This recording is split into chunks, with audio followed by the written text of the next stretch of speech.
Hello students, सलामुना। उम्मीद है कि आप लोग ठीक ठाक हैं और आप सुन रहे हैं मोहम्मद मुज़म्मिल को फ़िज़िक्स मेंटोर यूट्यूब चैनल से। स्टूडेंट्स, हम अपने एमसीक्यूज़ के पार्ट को इस लेक्चर में ख़त्म करेंगे। आपको याद होगा हमने लास्ट टाइम ये एमसीक्यू कंप्लीट कर लिया था, तो आज हमारे पास सिर्फ 4 एमसीक्यूज़ बच गए हैं। तो चलें उसी की तरफ बढ़ते हैं। If kinetic energy becomes 4 times the initial value, then new momentum will be। कहता है कि अगर काइनेटिक एनर्जी बढ़कर 4 गुना हो जाए तो उस सूरत में नया मोमेंटम कितना हो जाएगा। आपको प्रूफ के अंदर मैंने जो कुछ मिनट पहले प्रूफ कराए हैं दो, उनमें ज़ाहिर है momentum is equal to 2 multiplied by mass multiplied by kinetic energy under the root बताया गया है।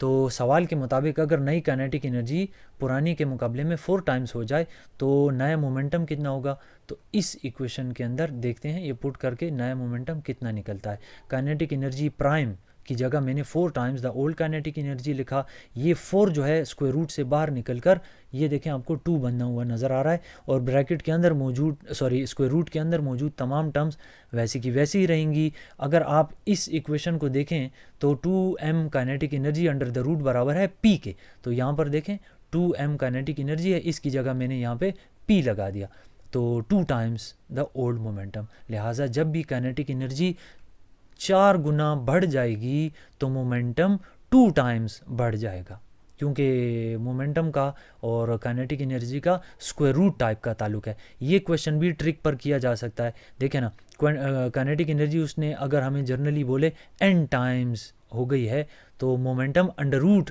n टाइम्स हो जाएगा। अब यहाँ पर 4 टाइम लिखा था ना, तो n की वैल्यू 4 पुट करें तो आपके पास 2 आता है। तो ये भी ट्रिक के ऊपर हो सकता है।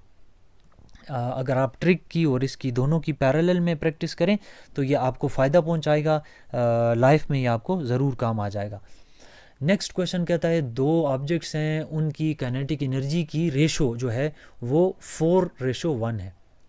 याद रखें कि 2 ऑब्जेक्ट्स की काइनेटिक एनर्जी की रेशो 4 डिवाइडेड बाय 1 यानी 4:1 है और दोनों मूव कर रहे हैं with equal linear momentum. Linear momentum दोनों का सेम है।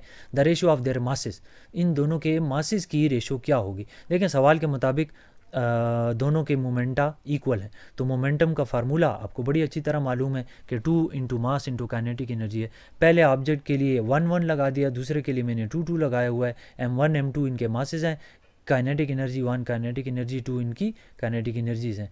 अब मैं दोनों तरफ स्क्वायर ले लेता हूँ तो स्क्वायर रूट आपको हटी हुई नज़र आएगी। और अब मैंने अगले स्टेप में रीअरेंजमेंट करनी है और उस रीअरेंजमेंट के लिए मैंने इस फैक्टर पे डिवाइड किया दोनों तरफ। जब दोनों तरफ डिवाइड किया तो मेरे पास कुछ इस तरह से रिज़ल्ट आता है। अब kinetic energy 1 divided by kinetic energy 2 की वैल्यू तो मुझे क्वेश्चन में 4:1 दी हुई है ना, ये लिखी हुई है। तो ये अगर मैं यहाँ इस जगह पे पुट कर देता हूँ तो मुझे क्या मिलता है, ये देख लें। m2 डिवाइडेड बाय m1 ये लिखा हुआ है और 4:1 के बराबर आंसर आएगा। ठीक है, लेकिन सवाल ये है कि क्या मुझसे उसने m2 बाय m1 मांगा है। तो नहीं जी, मुझसे उसने m2 बाय m1 नहीं मांगा, उसने मुझसे m1 बाय m2 मांगा है। तो मैं इसका रेसिप्रोकल ले लूँगा। रेसिप्रोकल का मतलब होता है लेफ़्ट और राइट साइड पर जो कुछ भी है उसको उल्टा कर दें। तो वो रेसिप्रोकल लेने के बाद आंसर आता है m1 बाय m2 और 4:1 के बजाय बन जाएगा 1:4। तो आपका ऑप्शन डी करेक्ट होगा। ठीक है, नेक्स्ट क्वेश्चन कहता है कि एक ऑब्जेक्ट है, उसका मास 5 किलोग्राम है और वो जो इनिशियल मोमेंटम है 10 किलोग्राम मीटर पर सेकंड के साथ मूव कर रहा है। उसके ऊपर 0.2 न्यूटन की फोर्स एक्ट करती है और कितनी देर तक एक्ट करती है वो 10 सेकंड दिए हुए हैं। Increase in its kinetic energy, इसकी काइनेटिक एनर्जी में ये जो 0.2 न्यूटन फोर्स लगी है और ये जो 10 सेकंड के लिए लगी है, इससे इसके मोमेंटम में काइनेटिक एनर्जी में कितना इंक्रीज आ जाएगा। तो देखें ये जितनी वैल्यूज़ दी हुई है ना, मास की, इनिशियल मोमेंटम की, फोर्स, टाइम वगैरह, ये आपको टॉप पर लिखी हुई नज़र आ रही है। सारी की सारी वैल्यूज़ आप डाटा की शक्ल में लिख लेंगे। और आप ये जानते हैं कि इम्पल्स बराबर होता है चेंज इन मोमेंटम के। इम्पल्स की जगह मैंने f multiplied by delta t लिख दिया। आपको बड़ी अच्छी तरह से पता होना चाहिए कि इम्पल्स जो है वो फोर्स मल्टीप्लाइड बाय टाइम के बराबर होता है। और चेंज इन मोमेंटम को मैंने डेल्टा पी लिखा, जो कि P final minus P initial के बराबर होता है। अब ये जो माइनस वाली टर्म है इसको उठा के उस साइड पर ले जाएंगे तो मेरे पास कुछ इस तरह से अरेंज होकर आ जाता है। अब फोर्स की वैल्यू भी मौजूद है, डेल्टा टी की भी मौजूद है, इनिशियल मोमेंटम की भी मौजूद है। सो मैंने जब पुट किया, कैलकुलेटर मुझे देता है फाइनल मोमेंटम की वैल्यू मेरे पास आ गई 12 किलोग्राम मीटर पर सेकंड। ये बात बिल्कुल भी नहीं भूलनी है कि इनिशियल मोमेंटम ऑलरेडी मुझे ये गिवन है और फाइनल मोमेंटम मैंने दी हुई क्वांटिटीज़ की मदद से ये फाइंड कर लिया। अब सवाल तो मुझसे ये किया गया था कि काइनेटिक एनर्जी में कितना चेंज आया, तो चेंज इन काइनेटिक एनर्जी बराबर होती है final kinetic energy minus initial kinetic energy. Kinetic energy का ये रिलेशन तो आपने देखा ही हुआ है, मोमेंटम का स्क्वायर डिवाइडेड बाय 2m। तो फाइनल काइनेटिक एनर्जी के लिए देखें f लिखा हुआ है मोमेंटम के साथ, और इनिशियल काइनेटिक एनर्जी के लिए pi square divided by 2m कर दिया।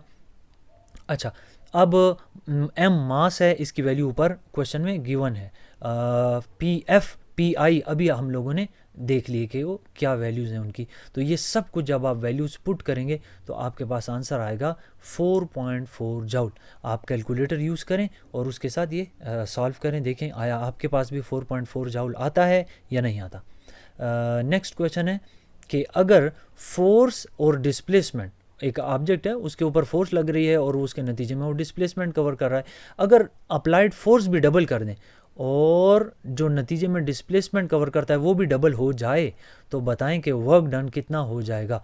तो देखें, फोर्स अप्लाइड डबल कर दें, डिस्प्लेसमेंट डबल कर दें, ये उठाकर वर्क के इस फार्मूले में पुट करें तो नया वर्क जो है W प्राइम से मैंने रिप्रेजेंट किया है वो बराबर आएगा 4 times the old work done, 4 times हो जाएगा। तो आपका सेकंड ऑप्शन करेक्ट बनता है।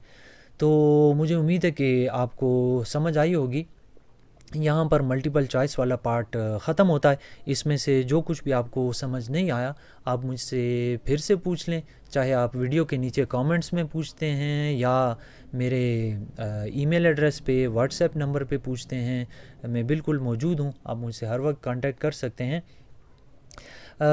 इस के एंड में मैं सिर्फ इतना ही कहूँगा कि आप लोगों ने इन तमाम क्वेश्चंस में ख़ुद से प्रैक्टिस करनी है। लेकिन जब एक सरप्राइज़ के तौर पर एक क्वेश्चन आपके सामने आता है ना तो सॉल्व करने में टाइम लगता है, समझने में बहुत टाइम लगता है। सो आपने इसकी ज़्यादा से ज़्यादा प्रैक्टिस करनी है, क्योंकि मल्टीपल चॉइस ही वो पार्ट है कि जिससे दिमाग खुलता है। ये मेरा अपना ज़ाती सोच है, आप मुझसे चाहें तो डिसएग्री भी करें, लेकिन इसके साथ दिमाग खुलता है, टॉपिक के ऊपर आपकी ग्रिप जो है बहुत मजबूत हो जाती है। सो मैं दुआ करता हूँ कि जिस नीयत के साथ आपने ये वीडियो देखी है, कुछ सीखने की नीयत से, तो खुदा करे कि आपको समझ आया हो। अपनी तरफ से मैंने कोशिश की है, फिर भी समझ ना आए तो आप मुझसे पूछ सकते हैं।